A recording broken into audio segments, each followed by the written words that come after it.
안녕하세요. 오늘은 세무사 사무실을 위협하는 플랫폼에 대해서 얘기를 좀 해보려고 합니다. 와, 이거 사실 조금 무게감 있는 얘기긴 한데 되게 많은 질문을 받았습니다. 플랫폼 때문에 세무사가 영업하기가 쉽지 않냐? 세무사 망하는 거 아니냐? 뭐 이런 질문들을 진짜 많이 받았습니다. 제가 이 영상을 찍게 된 계기가 있습니다. 지금 종소세 신고를 하고 있는데 홈택스가 너무 느려요. 원래 보통 한 5월 한 25일쯤 되면 많은 사람들이 접속하기 때문에 느린 게 맞거든요.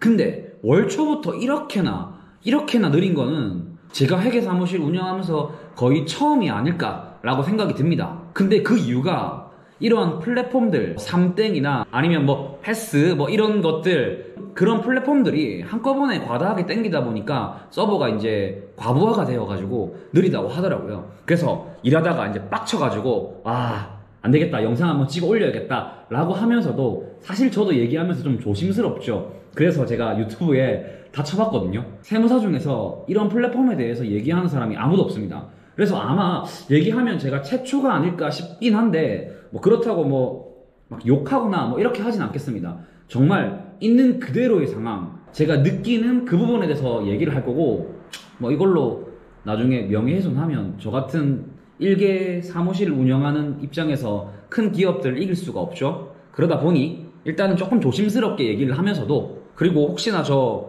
소송 당하면 도와주십시오. 이 영상을 보고 있으신 분들은. 그러면 본격적으로 얘기를 좀 시작해 보려고 합니다. 이렇게 된 지가 한 3년 됐나? 이런 플랫폼들이 막 생기게 된 게, 그리고 이렇게 생기게 된 계기는 저는 코로나도 한몫한다라고 생각이 듭니다. 왜냐면 모든 것들이 대면이 안 되다 보니 우리 배달의 민족, 요기요, 뭐 쿠팡이츠 정말 많이 사용하고 있지 않습니까? 이런 것들이 생기면서 세무사 사무실도 이러한 플랫폼들이 생겼다라고 봅니다.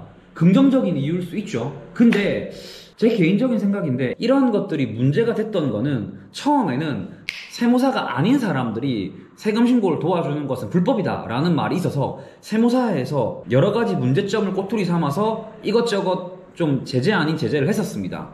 왜? 저 같은 경우에도 성유신 세무사, 기림 세무회계사무소, 저의 상호를 쓰고 제가 누군지 얼굴을 밝히고 업무를 진행을 하고 있습니다. 근데 삼땡이라는 플랫폼에서 세무사가 누군지 밝히지 않고 그 플랫폼에 의존해가지고 세금 신고를 맡기게 하면서, 사실 광고 자체도 저는 조금 문제가 있다라고 생각이 들긴 들거든요. 왜냐면 무조건 뭐 얼마의 환급금이 있습니다, 한번 눌러보십시오. 사람이 돈 준다고 하니까 눌러보게 되겠죠. 당연히 그 눌러볼 거라는 사람들의 심리를 이용한 광고 자체는 좋다라고 생각이 듭니다. 근데 세무사 사무실에 이 분위기를 바꿨다고 해야 되나? 왜냐면 정말 이런 전화를 많이 들었어요. 세무사님, 아니 내가 삼땡이라는 프로그램 눌러보니까 내 환급 받을 금액이 얼마 있다라고 하는데 이거 맞나요? 이거 어떻게 된 거예요? 라고 물어보십니다.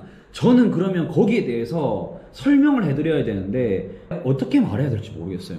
다행히도 최근에 왔던 대표님은 대표님 근데 그거 거짓말입니다. 왜냐면요, 대표님은 지금까지 사업자 내시고 세금을 낸 적이 한 번도 없으세요. 세금을 낸 적이 없는데 어떻게 돌려받겠습니까? 말이 안 되는 소리입니다 라고 하니까 대표님께서 맞네요, 이거 사기네 이러면서 넘어가셨거든요. 근데 다 이렇게 넘어가는 건 아니고 몇몇 대표님들은 세무사님이 틀린 거 아니냐 부터 의심을 하기 시작하시는 거죠. 사실 말해서 이 중에서 세무사가 틀려가지고 환급이 나오는 경우가 있습니다. 없지는 않다라는 거죠. 하지만 환급 받을 것도 없는 대표님들까지도 오해의 소지가 있다 보니까 이러한 분위기 자체가 회계사무실의 신뢰가 떨어지는 그런 분위기가 조장이 되었습니다. 저는 이 부분이 솔직히 말해서 제일 잘못된 부분이라고 조금 생각은 하고, 우리가 못하는 업무를 누군가가 한다는 것 자체는 정말 대단한 일이라고 생각이 듭니다. 근데 그렇게 될 거면 누군가의 세무사가 대행을 한다, 무슨 회계사무실이다 라고 공표를 하시고 당당하게 하셔야 되는데,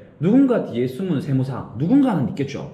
저도 그게 누군지는 모르겠지만 그렇게 숨어 있다 보니 우리 세무사들 입장에서는 저거 사기다 라는 말이 많이 나왔습니다. 그리고 세무사회에서도 아직까지도 소송 중이라고 하더군요. 그러면 지금까지의 전반적인 세무사 사무실에서 생각하는 삼땡 같은 플랫폼들에 대한 생각이었고, 이러한 플랫폼 때문에 회계사무실이 망할까요? 저는 개인적으로 망하지는 않는다라고 생각이 듭니다. 왜냐면 이 세상에 사업자는 많고 맡기실 분은 많기 때문에 내가 영업을 어떻게 하냐에 따라서 망하냐 안 망하냐가 결정되는 거지. 이러한 플랫폼 때문에 회계사무실은 이제 메리트가 없어, 이런 거는 제가 봤을 때는 아닌 것 같습니다.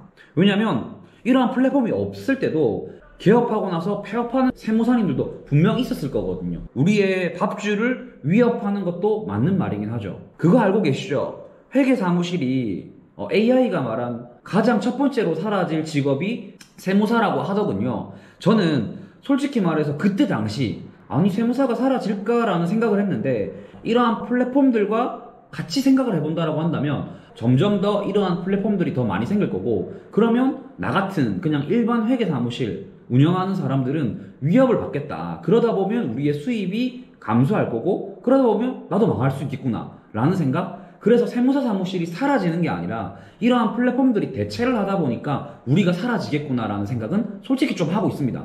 당연히 우리 세무사들도 이러한 플랫폼들에 맞춰가지고 부정할 것만은 아니라 우리도 거기에 합류되어 움직여야 된다라고 생각은 하기는 하거든요. 왜? 세상은 점점 더 변하고 있고 그 변하는 세상 속에 적응을 해야 되는 상황이기 때문에 언젠가는 우리도 함께 가야 된다라고 생각이 듭니다. 하지만 아직까지는 그러한 시선들이 좋지만은 않다. 그리고 또 하나, 만약에 할 거면 당당하게 세무사 이름 아니면 회계사무실 이름을 걸고, 그리고 당당하게 해야 되는 것도 있고, 그리고 허위 광고까지는 아니겠지만 너무 과장된 광고, 환급 받을 수 있다, 얼마 들어옵니다, 이런 광고는 사실 말해서 좀 잘못됐다 생각이 듭니다. 그리고 이러한 플랫폼들에서 광고했다가 지금 어떻게 됐어요? 그 광고한 사람 됐잖아요. 그런 것들도 있기 때문에 제가 봤을 때 사업하시는 대표님들, 제 개인적인 생각입니다.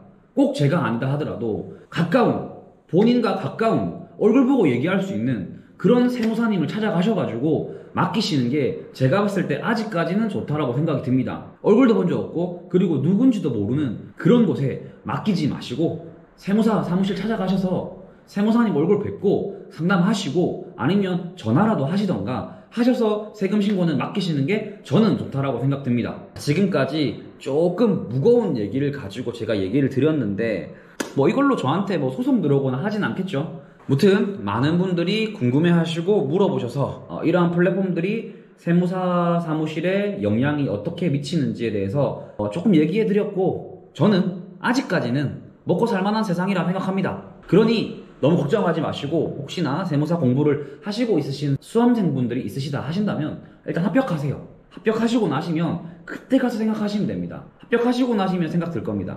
생각보다 내가 밥 벌어 먹는 데는 전혀 지장이 없겠구나. 자, 그럼 오늘까지 영상 봐주셔서 감사하고 다음번에는 다른 영상으로 찾아오도록 하겠습니다. 감사합니다.